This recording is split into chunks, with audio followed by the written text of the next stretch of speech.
with my wife, Lisa Muscatine, and we're quite delighted to be hosting Sam Lebovic, who's here to talk about his new book, A State of Silence, the Espionage Act and the Rise of America's Secrecy Regime.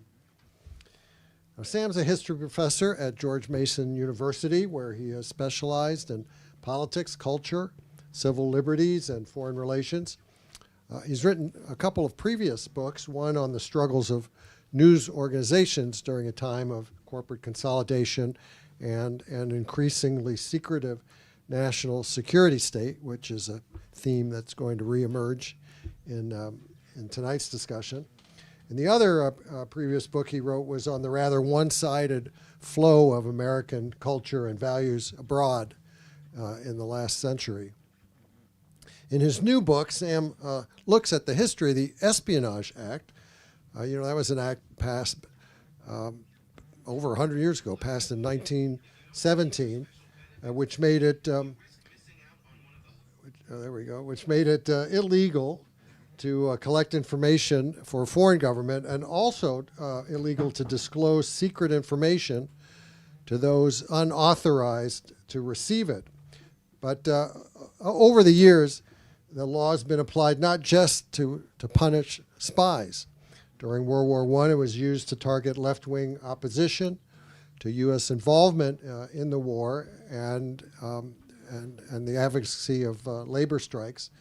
And later, as free speech rights were strengthened, the law was turned against those seeking to disclose government information in the interest of exposing wrongful or questionable activity. In this way, Sam argues, the laws become instrumental in supporting a system of classifying information that many have come to see as having gone haywire and led to really a vast over-classification of information.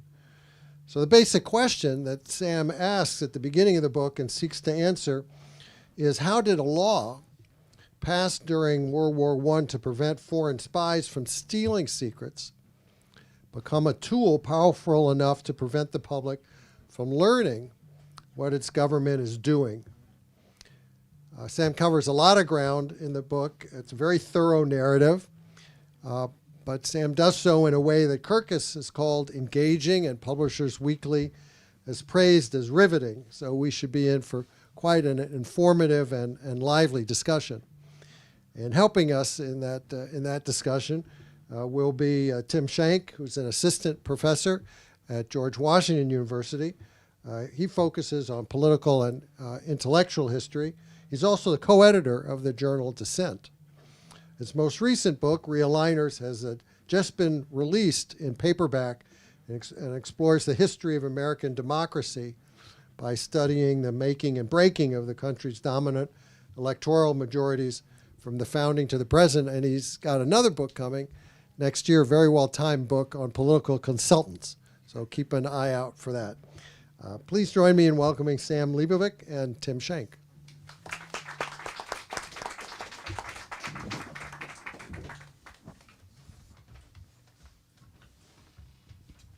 All right. Can everyone hear me? Great. All right. So before going on to the conversation part of the show tonight, I just want to add my completely sincere and completely wholehearted endorsement of this book. It is and also actually just congratulate Sam one more time on a really, really impressive piece of work.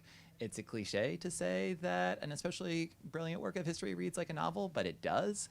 This is a book that takes a subject, we'll get into this more in a little bit, but takes this thing, the Espionage Act, which I knew only as a thing I mentioned in my World War I lecture and then forgot about as a professor has to think about this stuff for a living, turns that into a kind of a coat hanger that you hang not just the story about the development of American empire, the quest to reconcile the demands of national security state with American democracy, something like a real democracy that's brought together, but it's filled with these brilliant character studies that are brought to life so vividly and embedded within an argument that has real political urgency without a whiff of dogmatism about it. So this is honestly a book that you can say it's for me, again, someone who spends all my time thinking about this stuff, is an intellectual revelation. It is politically inspiring, and you will not want to put it down because it is just such a pleasure to read. It is so hard as a historian to get any one of those things, to have all three of them together. My God, this is so exciting. So those of you who have bought the book already, congratulations, you did good work. Everyone else, get a copy, get it for your friends. Holidays around the corner. This is fantastic. All right, with all that as prelude, Sam, you have to be great tonight, but I have no doubt that you will. Let's start with the Espionage Act. So we've gotten a little bit of an introduction to it already, but since this is the sort of, at least the spine of the book, go into a little bit more detail. What is this thing, and how does it end up becoming this kind of skeleton key unlocking the sort of story of American empire over the last century? Well, many thanks, Tim, for an absurdly generous introduction and making me feel like we should just stop now before I foul things up completely. You know, the Espionage Act, I think most people, as you said, who are historians know it primarily for its role in World War I, when about 1,000 socialists were sent to jail for criticizing the war effort, and this kind of controversy led to really the emergence of the modern First Amendment. You know, with Oliver Wendell Holmes's decisions of shouting fire in a crowded theatre and the free market of ideas were actually issued in Espionage Act cases in 1919, and that's kind of the genesis of modern civil liberties. And as Tim's already pointed out, that's where most historians kind of leave the story of the Espionage Act as a kind of wrong-headed turn during World War I, and then there was a course correction. I think if you weren't a historian, the only other place you might have heard about the Espionage Act would have been that it was the law that was used to prosecute whistleblowers during the War on Terror, right? So Snowden, Manning, Thomas Drake, Terry Albury, several others.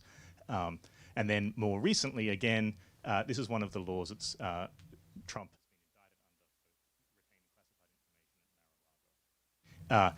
So that's sort of the general transformation of the law. And the question that the book is trying to ask is, how does a law that was originally comes out of World War I, that used to prosecute dissenters, end up evolving into a tool used to prosecute whistleblowers? And it argues that there's a real shift in the logic of censorship that occurs across the century. So whereas it's first used to censor speech or criticism in the public sphere, it ultimately evolves less into a tool of censorship of opinion, but into a tool to classify information and keep information secret within the government. And I argue that this is a kind of profound shift in the logic of national security censorship that really shapes the structure of American democracy in the 20th century. How that happens is a kind of complicated story. I can give you a few beats. But the other thing I realized in writing the book is that it actually matters that the law is called the Espionage Act. And the two main things I talked about, you'll notice neither of them are actually about spies in any meaningful sense. And I thought I had to grapple more seriously with why is the law called the Espionage Act, and what has been the role of spying in the evolution of the law.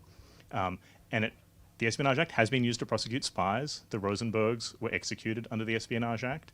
The law was originally passed in 1917 out of a fear of German spies during World War I, but that was actually an updated version of a law first passed in 1911, which was about a much less real fear of Japanese spies in the kind of imperial periphery in the years around sort of 1911.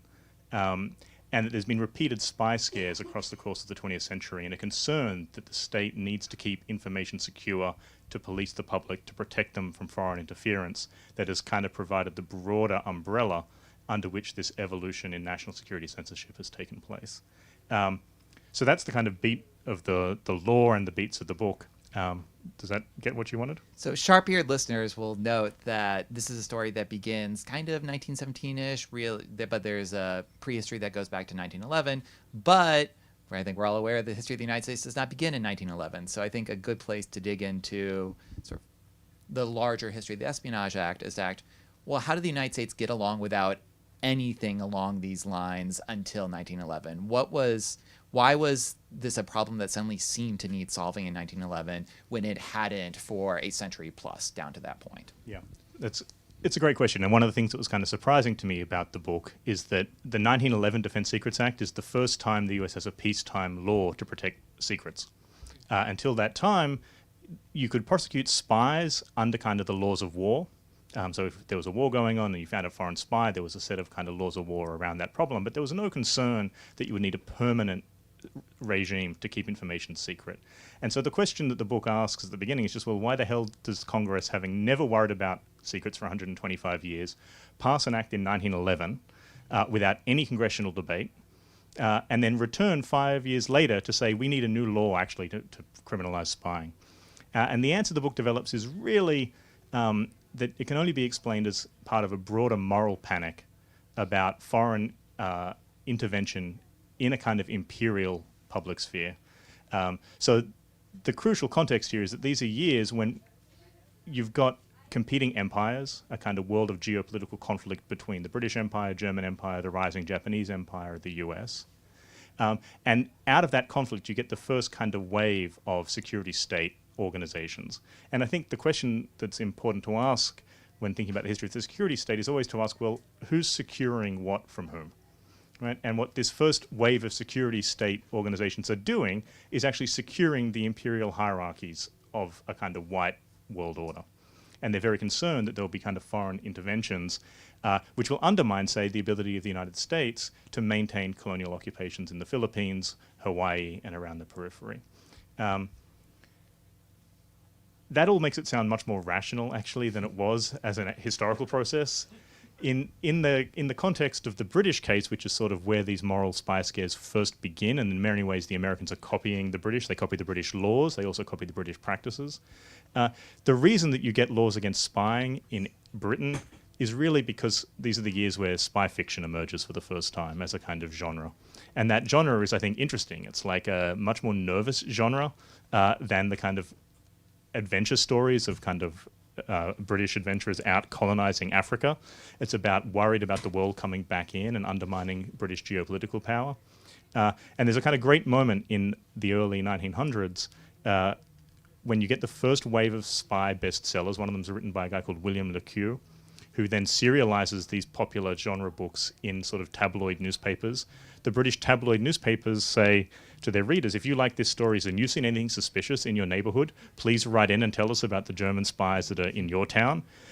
The newspapers, who are then good friends with William Le Queux, give these to him.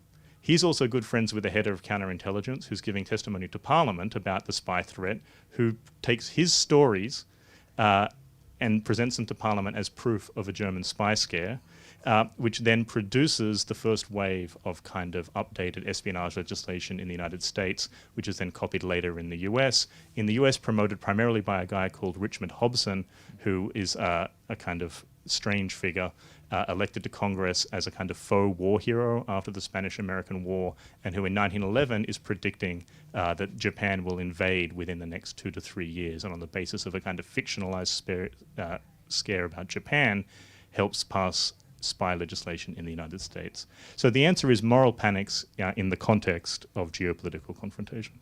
So then World War I comes along, right? So you've had this build-up ahead of time. Just to give the audience a sense of the sort of the scale of state repression that we're talking about here, you have 1,000 sort of people being prosecuted on the Espionage Act. How does that? What is the culture of secrecy and the culture of, like, more to the point, conformism around dissent? What does that look like on the ground in the United States during World War I? Yeah, I mean, this is a more familiar story that I'm really drawing on a lot of other historians' work here, but there are mass sort of mob violence against socialist, pacifist, quote-unquote German dissenters. There are lynchings happening throughout the US. And then there's a state-sanctioned censorship of critics of the war, where you can get 10 years in jail for really offering very mild criticism of the war effort.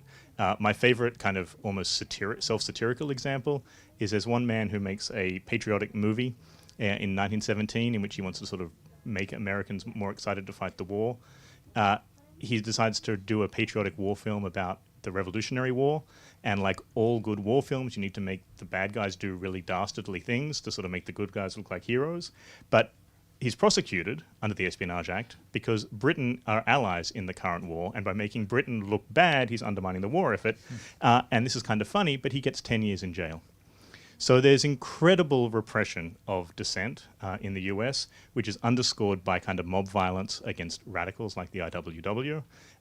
The response of the Wilson administration to that mob violence is to say, well, the only reason that people are getting lynched for speaking out against the war is that we haven't made the laws tough enough to stop people from speaking out. And so then in 1918, they passed the Sedition Act amendments to the Espionage Act, which is the laws under which someone like Eugene Debs, the sort of perennial socialist candidate for president, ends up in jail from where he receives 1 million votes from jail in 1920, which, for those of you who are hoping that Trump is going to go to jail on the Espionage Act charges and that will be the end of Trump, the Debs story suggests that would not quite be the end of the story. All right, so we've established the basis of the act, its origins, its intents. When does the transformation that you're talking about from policing dissent to enforcing secrecy, when does that start to kick into gear? Yeah, it's a slow-moving target. I mean, it's really, you see a repeated process over American history of the security state who's concerned about protecting the homeland will continuously try to reach out and censor the press, will try to censor dissent. What happens increasingly after 1919, however, is that a sort of organized civil liberties movement will begin to argue that any censorship of their speech is a violation of the First Amendment. And so beginning in the interwar years, but increasingly after World War II, those efforts to censor expression are kind of stillborn. And the security state will instead kind of switch tactics. It'll stop trying to censor dissent in the public sphere and start trying to keep its information secret. I think the key turning point, if you had to name one, would be 1951, when Harry Truman issues the first executive orders governing classification in the United States in peacetime. And these are the sort of orders that say there is top secret, secret, classified, there are stamps, there's standardized rules for doing it.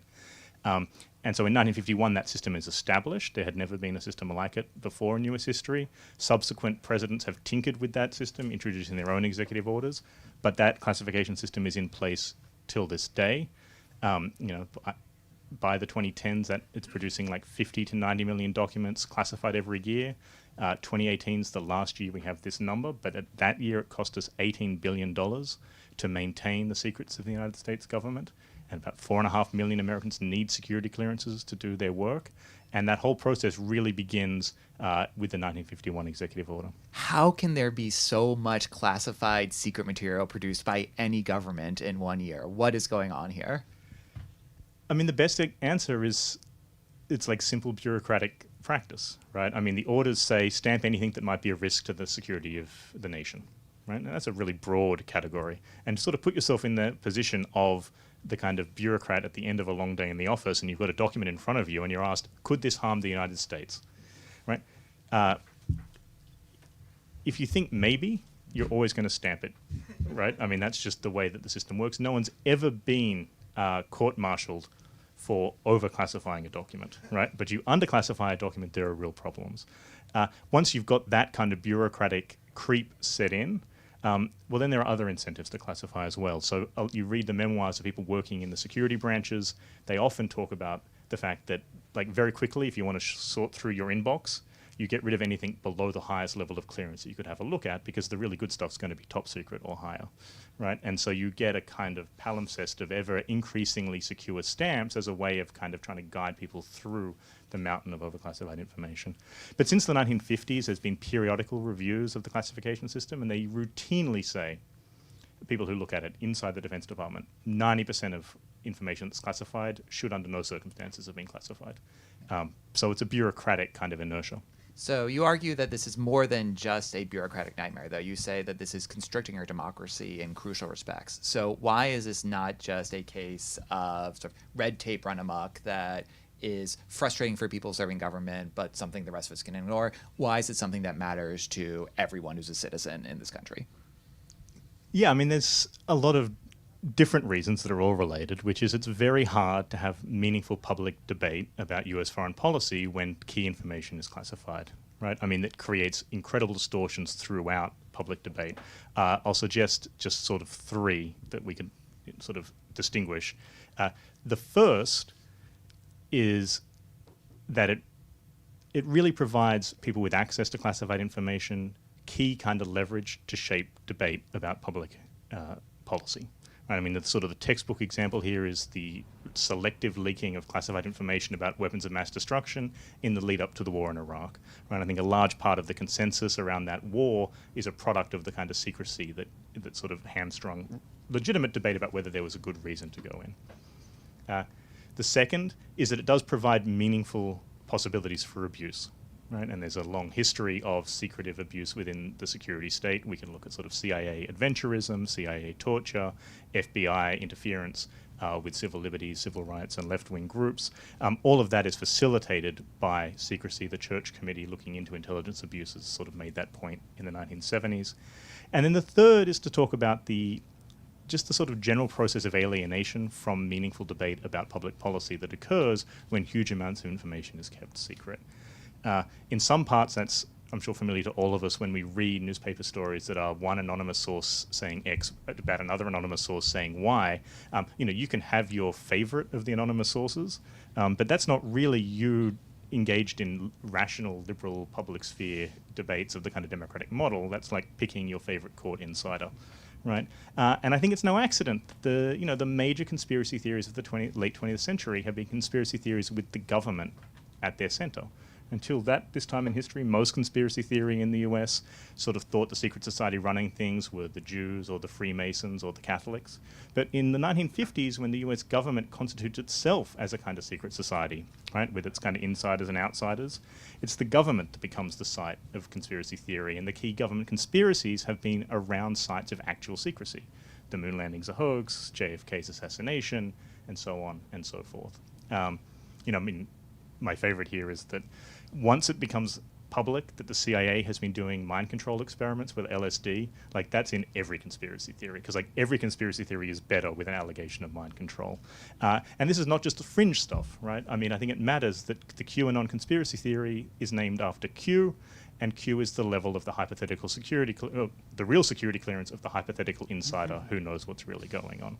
So those are the sort of three reasons I'd point to that this is a major problem for American democracy. Yeah, so the term that keeps coming up here is security state, which I realize is something that academics throw around a lot. If you might come across it if you're in sort of weirdly either like left or right-wing activist circles now. It's kind of a cousin to the deep state, but you mean something specific when you're talking about it. So I think it's just useful for setting up the rest of the conversation.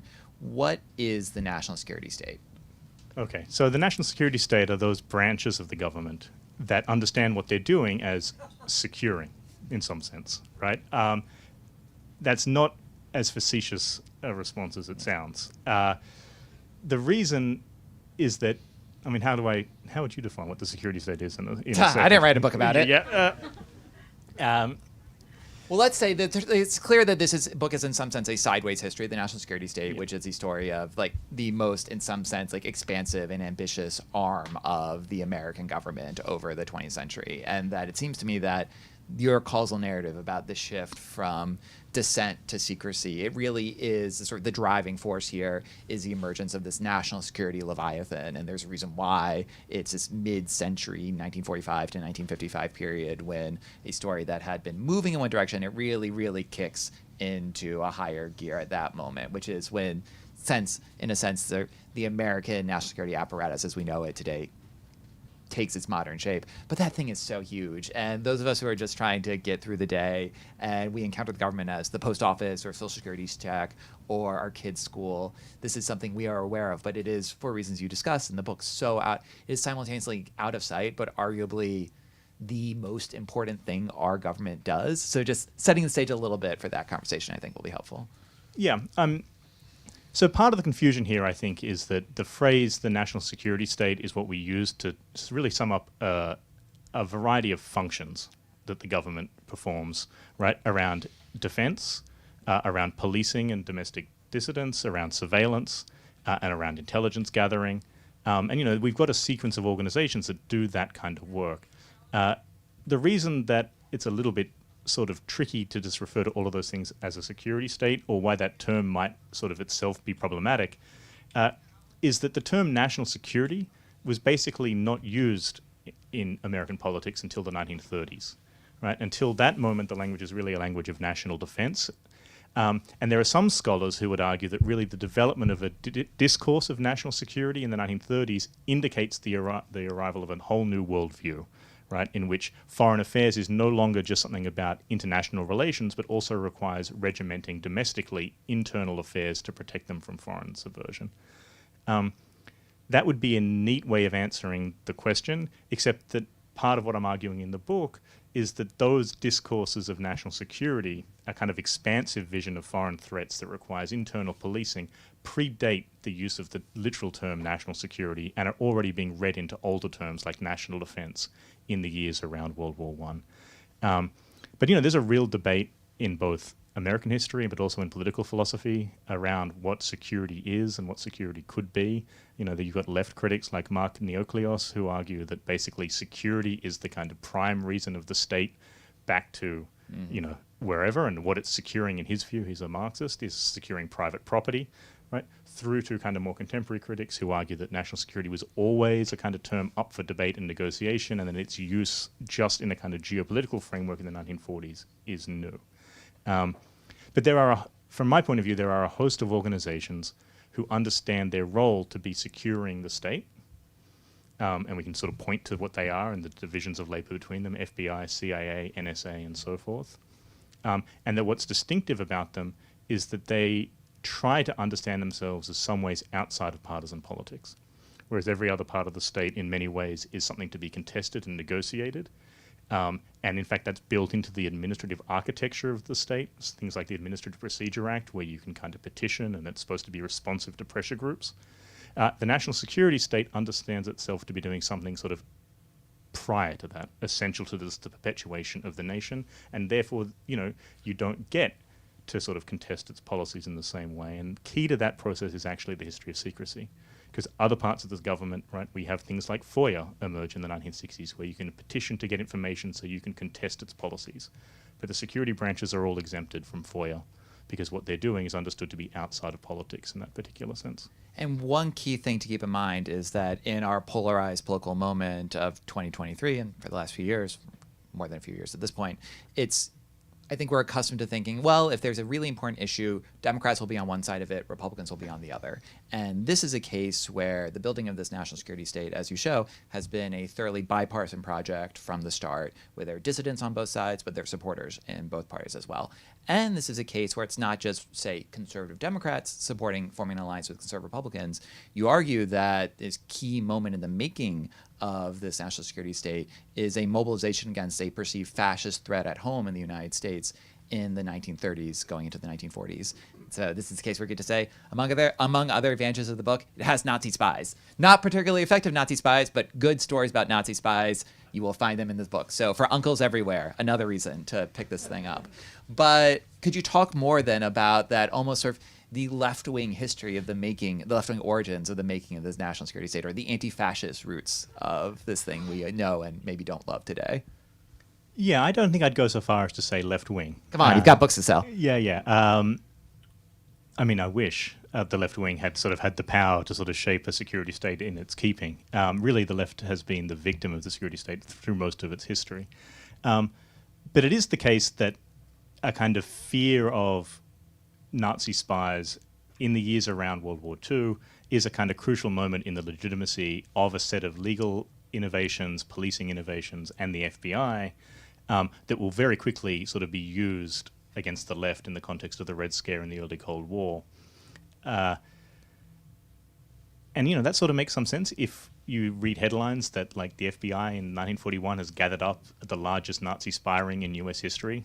You'd say, well, actually, it's pretty great that we've got this organization that's able to surveil and kind of keep track on what's going on.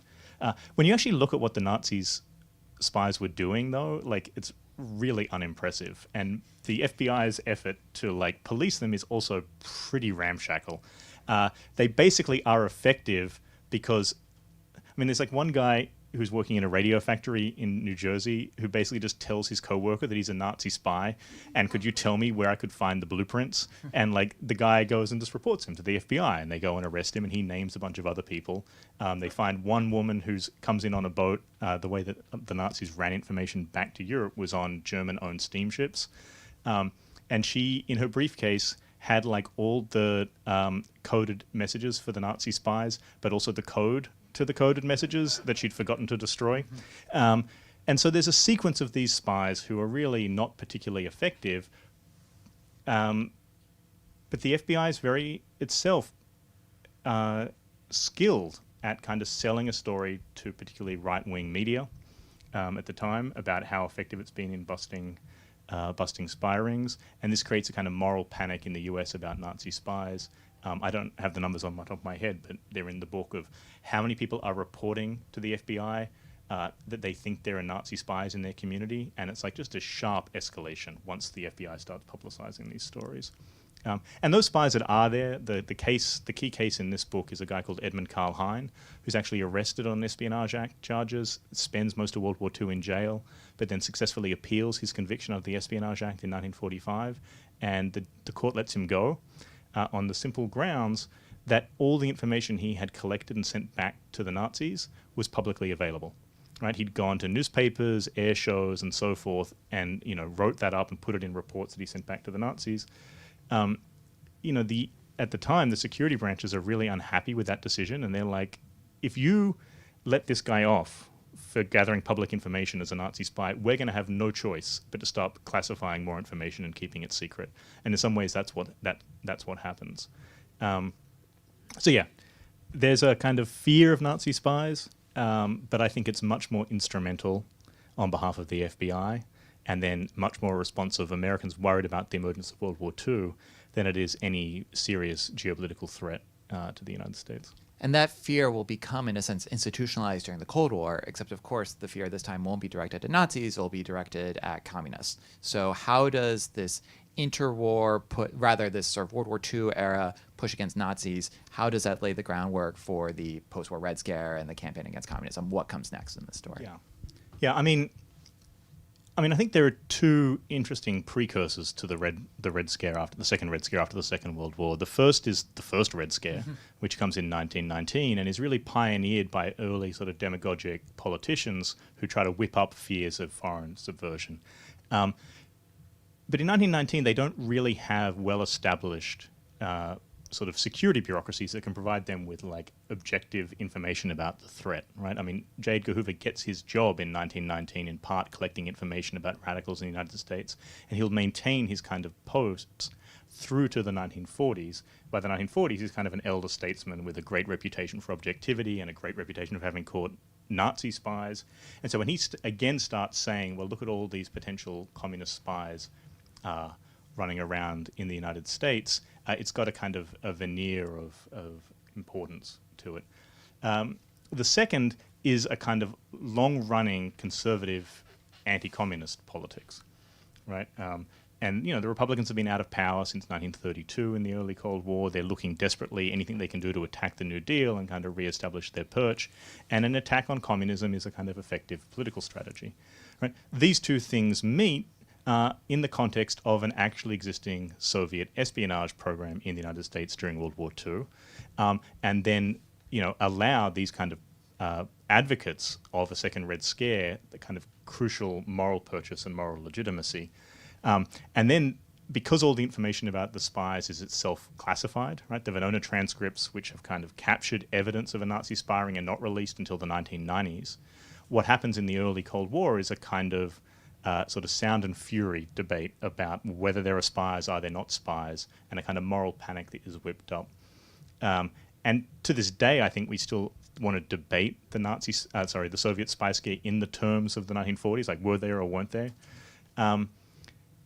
And again, it's one of those cases where if you start to look a little bit more at what these spies actually did, they accomplished not all that much, right? I mean, a lot of what is being passed back to the Soviet Union is kind of low-level political scuttlebutt unintelligence, the kind of things that will be discussed over a bar in Washington about what policy might be happening. And, in even the worst-case scenario, the atomic espionage, right? There were some atomic secrets stolen during World War II. That I'm not a historian of the atomic bomb and I'm not a physicist, but like the best I can tell by reading people who understand this material better than I do is that like there's no great secret to the atomic bomb, right? The thing is whether or not it would work. And once the US successfully blows up an atomic bomb, it's only a matter of time until the Soviets will do whatever they can to reproduce it. And most historians I've read that have looked into it think that maybe the Soviet stealing of atomic details sped up the Soviet acquisition of the bomb by 1 to 2 years. Whereas Truman at the time was telling people that the Soviets will never get a bomb, right? And the only way they could have got the bomb is because it was stolen from us. So it's a kind of moral panic and a political project that uses the existence of actual spying to kind of wage culture war on the left more effectively in the Cold War. Speaking of waging wars and other ways to go about that project, the War on Terror marks another turning point for the book, and one where the story you tell, I think, will become more familiar to lots of us. So where does the Espionage Act go after 9/11? Yeah, so I think the key turning point is actually the decision of the Bush-Cheney administration in the early War on Terror to conduct so much of its foreign policy in secret and to rely on secrecy to a sort of unprecedented extent around CIA torture and so forth. This is a project I sort of trace back to sort of Cheney's long-term political gestation. Like, he comes of age in the 1970s in the Ford administration when disclosures about secrecy are kind of being used to attack the Republican administration, and he's very committed to a secretive presidency. He takes that political project through the 1970s, through Iran-Contra, then brings it into the Bush-Cheney White House. And so you've got a radical escalation in secrecy, which culminates in 2005 when you start to get 4 years after the 9/11 attacks, and you start to get the first leaks about what's been going on, warrantless wiretapping, torture, right? Given how much had been invested in secrecy, it's really important to the legitimacy of the government that they can protect those secrets and information is not going to spill out. And in 2005, they basically internally decide that they can use the Espionage Act to prosecute leaks to the press, which is kind of surprising, because as recently as 2000, Republicans in Congress had tried to pass a new Espionage Act that would allow them to prosecute leaks to the press because they didn't think the Espionage Act from 1917 was good enough for the task. But then in 2005, Ashcroft writes a memo where he says, actually, we've just looked at the law more closely. We don't need a new one. We're good to go. We're just going to apply it as is. And they begin in 2005 a new wave of leak prosecutions, which are then inherited by the Obama administration and continued. And this is the origins of the kind of Snowden, Manning, Albury, Thomas Drake prosecutions that we're aware of. There have been 5 attempted Espionage Act prosecutions for leaking to the press in the course of US history until 2005. And there was one a year every year after that. Right? So it's a kind of massive escalation in the use of the Espionage Act, which itself is a byproduct of the kind of radicalization of the secrecy regime in the War on Terror. And again, a bipartisan project too, right? Barack Obama is president for 8 of those years. All right, so at this point, you guys have all been very patient listening to me ask questions. I want to open it up to the audience soon. So anyone who has a question, we have microphones set up over there. Please make your way to get to the microphone so that everyone else on the sort of vast, wide interwebs who's paying attention to this now will be able to hear you.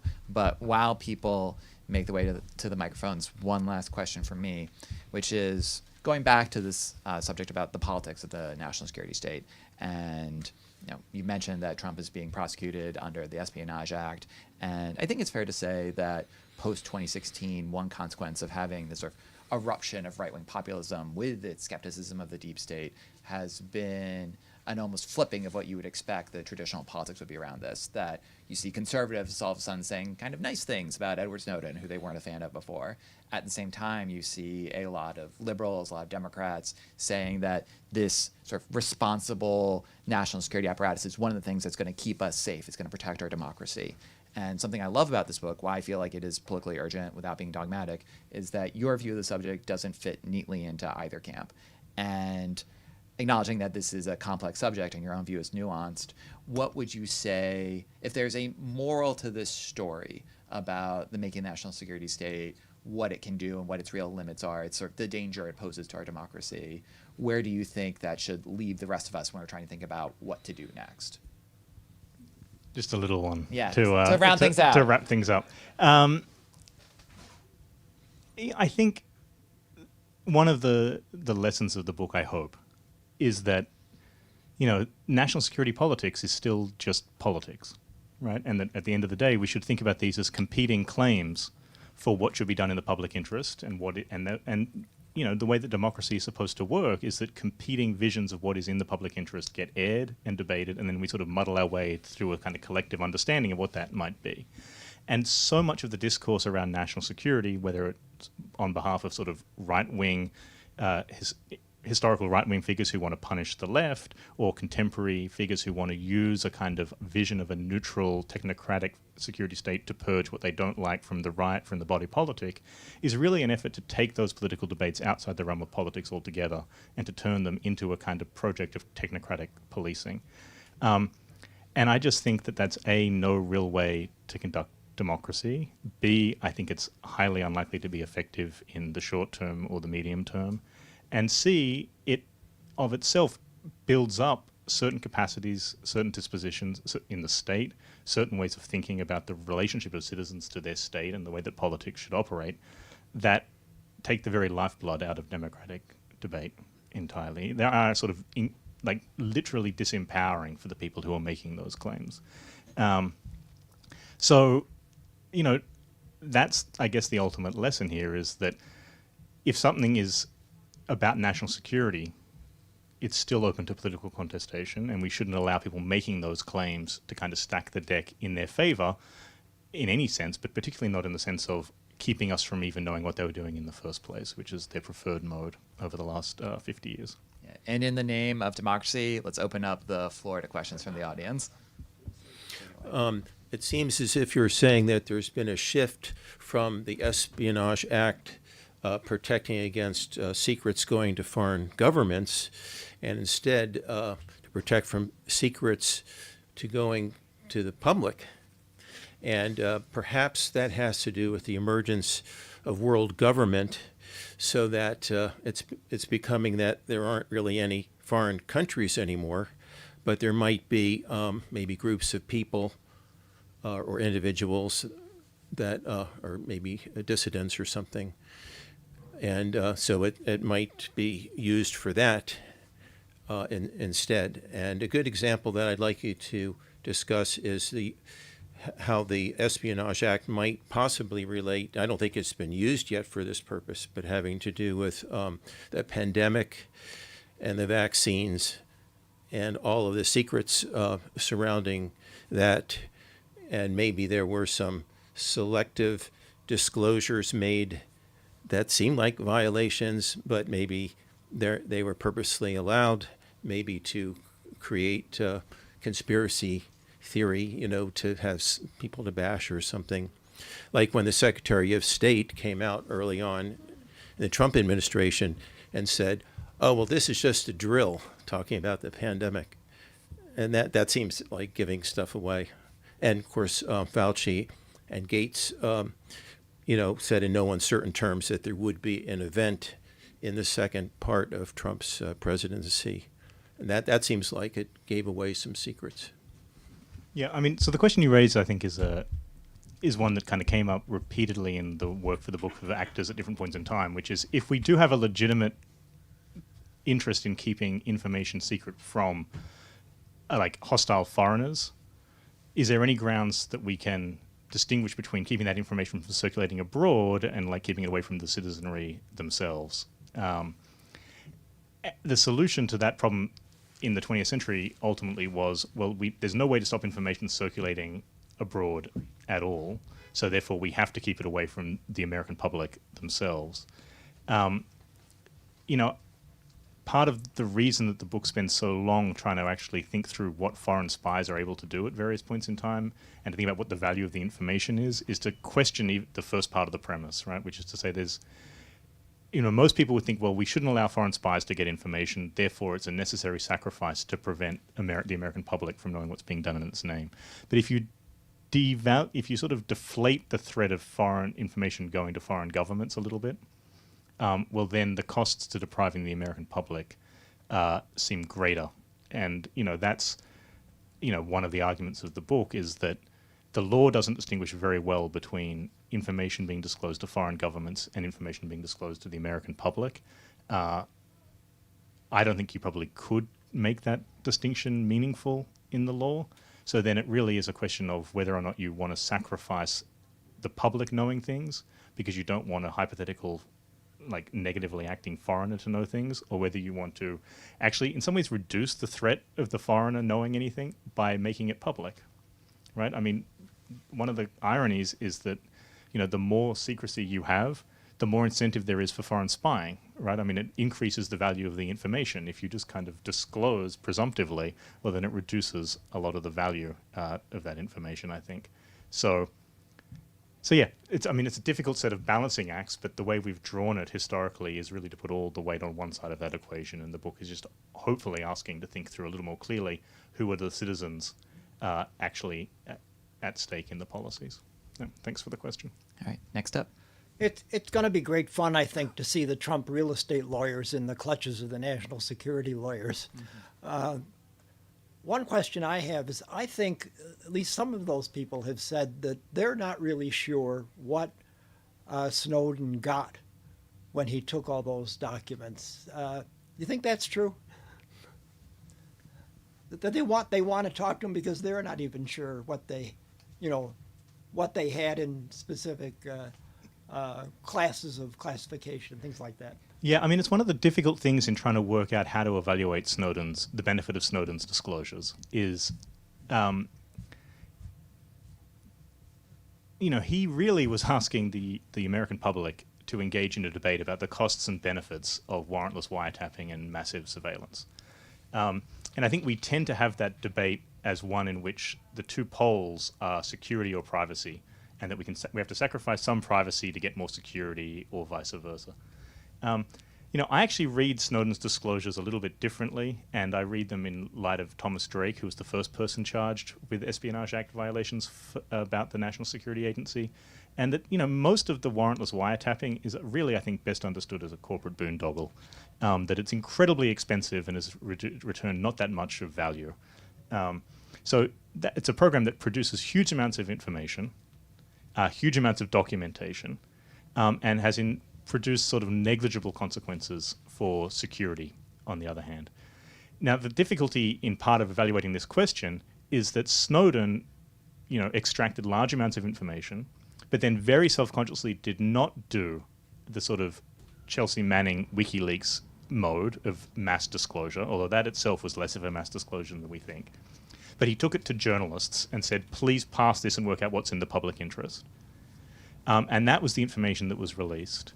And we actually don't know still how many documents he even took, let alone what was in the documents that were chosen not to be disclosed. The National Security Agency has sort of used in part some of that ambiguity to say, well, what has not been disclosed is all the successes that we've had that you can't see, right? And so the debate about how effective these policies are is not happening the way that debate about government policies is normally happening. It's happening as a sort of existential debate about the security of the nation, or an abstract debate about security versus privacy. Or even sometimes there are journalists who've said, well, the fact that he took so many documents and now he's in Russia, he was probably acting as a spy. And using the cast as a whistleblower as kind of deep cover for an actual traditional act of espionage, which there's never been any evidence really to support that claim. Just the sheer quantity of the secret information, I think, distorts even our ability to make sense of the disclosures of that information that happen in the public interest. So I don't know what else he is sitting on that he hasn't disclosed. None of us do, but that's part of the problem with this kind of secretive regime. Thanks so much for your talk there. You mentioned briefly at one point FOIA and the sort of public disclosure laws. And I hear a lot from other journalists about, to some extent experience myself, how the government can sort of wield these laws and charge exorbitant rates to journalists to do these public disclosures, Freedom of Information Act disclosures, or decline them for very arbitrary or specious reasons.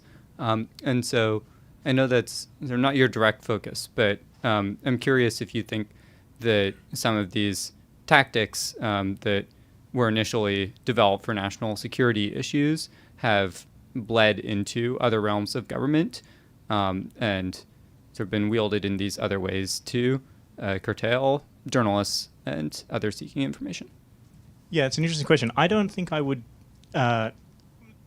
point the finger here at the security branches as pioneering practices that have bled over to other agencies for a simple reason. FOIA is first passed in 1966 as a product of sort of 15 years of advocacy by journalists and scientists in particular. But from the very beginning, FOIA in its first drafts always has an exemption in it for national security information. The journalists say, if it's classified, we don't want anyone to be able to FOIA it. And that's sort of seen as a kind of piece of smart politics at the time, right? Not trying to take on the security branches. But what it does is basically exempt that whole branch of the state from FOIA in total. And it's not in this book, but it's research I've done elsewhere. I've written an article on the early administrative responses to FOIA. And actually, if you look at the internal LBJ White House correspondence, they poll all the agencies to see who's in favor of FOIA and who's opposed to it. Defense is completely fine with it because they know they've got the exemption. They're like, great, freedom of information is terrific. It doesn't cover us. Yeah. It's things like the Department of Health, Education and Welfare, the Department of Labor, and they're really worried about FOIA. They're worried about it not because of citizens getting information. They're worried about it because of corporations using FOIA for competitive advantage, particularly to kind of FOIA to get news about incoming regulations, spot audits, and also corporations filing to get information about rivals under kind of patent law, and that they're worried that they'll be then taking on agency costs of responding to these FOIAs to benefit corporations. And there's a legal scholar called Margaret Quoker who's actually done analysis of contemporary FOIA requests, and by far the majority of FOIA requests are not actually journalists who the law was intended to help, but are corporations FOIAing for their own purposes, or right-wing advocacy groups who are FOIAing groups like the agencies like the Environmental Protection Agency, specifically to gum up the works and sort of slow down its ability to do its job. So FOIA is a kind of double-edged sword that has problems within its administration. My general story about FOIA is that most people treat FOIA as a kind of great sort of liberal breakthrough for transparency. I actually think it's the fact that the US thinks it needs a freedom of information law for the first time in 1966 that's interesting, and it's a very weak deferential response to the rise of secrecy and administrative secrecy. And rather than say, actually, what we need as a freedom of information law is like positive disclosure from the government, it says, no, the government's going to keep a lot of secrets, but we'll empower citizens to kind of go in a pointillist fashion to kind of try to withdraw individual pieces of information if they can get them. And so I think, FOIA, ironically, is the first time that Congress actually recognized the constitutionality of the executive orders governing classified information.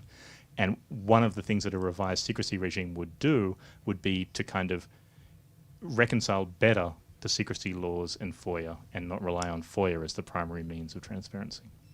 Thank you. That's great.